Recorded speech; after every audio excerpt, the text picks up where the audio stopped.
రాజీలేని స్వతంత్ర సమరయోధుడు మన్యం వీరుడు అల్లూరి సీతారామరాజు శతవర్ధంతి సందర్భంగా ఈరోజు రెండు తెలుగు రాష్ట్రాల్లో కూడా ఆయన యొక్క శతవర్ధంతి కార్యక్రమాన్ని అబ్జర్వ్ చేయడం జరుగుతుంది.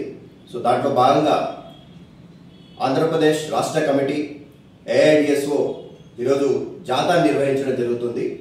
22, 23 అనగా ఈరోజు రేపు ఈ జాతాలో విద్యార్థులు, యువతి యువకులు, ప్రజలందరూ పాల్గొని దీన్ని విజయవంతం చేయవలసిందిగా మేము పిలుపునిస్తా ఉన్నాము. ముఖ్యంగా ఆంధ్రప్రదేశ్ రాష్ట్ర కమిటీ ఏదైతే దీన్ని చేపట్టిందో ఇది ఒక ఎంతోమందికి విద్యార్థులకి, ప్రజలకి స్ఫూర్తిగా నిలవాలని మేము కోరుకుంటున్నాము.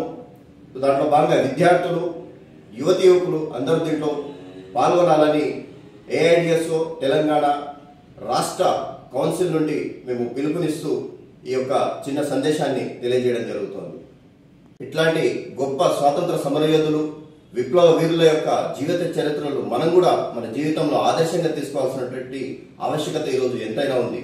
సో ఇట్లాంటి గొప్ప వ్యక్తుల యొక్క జీవిత చరిత్రలను ముందుకు తీసుకునే విధంగా, వాళ్ళ ఆలోచనలు ముందుకు తీసుకునే విధంగా ప్రతి ఒక్కరు విద్యార్థులు ఈరోజు ఇలాంటి జాతాల్లో పాల్గొని విద్యార్థులందరికీ, సమాజానందరికీ వీరి యొక్క ఐడియాని స్ప్రెడ్ చేసే విధంగా అందరూ ముందుకు రావాలని చెప్పేసి ఏఐడిఎస్ఓ తెలంగాణ రాష్ట్ర కమిటీ ఈరోజు అందరినీ విజ్ఞప్తి చేస్తామండి. స్వాతంత్రం కోసం అసూలు బాసినటువంటి మహావీరులు ఎంతోమంది ఉన్నారు మన దేశంలో. వారిలో భగత్ సింగ్, సుఖదేవ్, రాజ్గురు అలాంటి వాళ్ళు, తర్వాత ప్రచ్ఛన్న యుద్ధం చేసినటువంటి నేతాజీ సుభాష్ చంద్రబోసు, ఇలాంటి వాళ్ళు ఎంతోమంది త్యాగదండులు ఉన్నారు.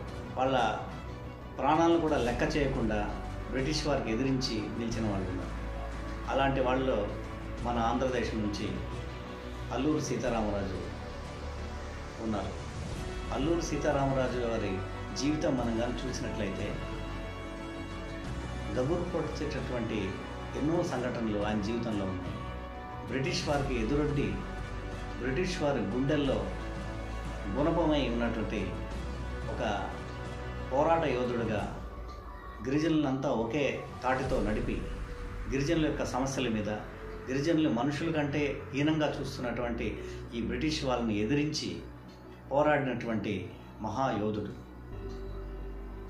బ్రిటిష్ వాళ్ళకే సవాల్ చేసి ఒకే సమయంలో వరుసగా 3 రోజులు పోలీస్ స్టేషన్లు దేవీపట్నం, రాజవొమ్మంగి, రంపచోడవరం ఇలాంటి ప్రాంతాల్లో ప్రభుత్వం వారి తుపాకుల్ని, మందుగుండు సామాగ్రిని తీసుకెళ్ళినటువంటి మహా ధైర్యశాలి అల్లూరి సీతారామరాజు. అల్లూరి సీతారామరాజు యొక్క జీవితం నేటి యువతకు ఎంతో ఆదర్శం. అల్లూరి సీతారామరాజు జీవితం నుంచి నేటి యువత తెలుసుకోవాల్సింది ఒకటి ధైర్యము, పట్టుదల, సాహసం. ఎటువంటి సమస్యనైనా ఎదుర్కొనేటటువంటి ఆత్మస్థైర్యం అనేది కావాలి. సమాజం కోసం మనం బతకాలి, సమాజం కోసం జీవించాలి, సమాజం కోసం మనం త్యాగం చేయాలి అనేటువంటి ఒక స్ఫూర్తిదాయకమైనటువంటి జీవితం అల్లూరి సీతారామరాజు. ఈ సందర్భంగా నేను ఒక విన్నపం చేయదలుచుకున్నాను. పోలవరం ముప్పు ప్రాంతాల్లో మునిగినటువంటి ఈ దేవీపట్నం పోలీస్ స్టేషను వగైరా ఈ పోలవరం సంబంధించిన ఏవైతే ప్రాంతాలు ఉన్నాయో, ముప్పు ప్రాంతాలు, ఈ ప్రాంతాల్లో అల్లూరి సీతారామరాజు తిరిగాడినటువంటి, నడయాడినటువంటి ప్రాంతాలు చాలా ఉన్నాయి. ముఖ్యంగా దేవీపట్నం పోలీస్ స్టేషన్ ఇప్పుడు ప్రస్తుతం మొండిగోడలతో ఉండేది.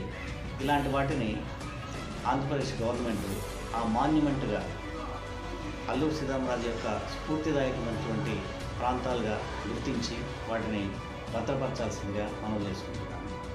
అలాగే ఈ నెల 22, 23 తేదీల్లో విశాఖపట్నం నుంచి కృష్ణదేవిపట్నం వరకు జరుగుతున్నటువంటి జాతాలో, అల్లూరి సీతారామరాజు శతవర్ధంతి జాతాలో పాల్గొని యువత ఎంతో స్ఫూర్తిదాయకమైనటువంటి జీవితాన్ని గడుపుతారని ఆశిస్తున్నాను.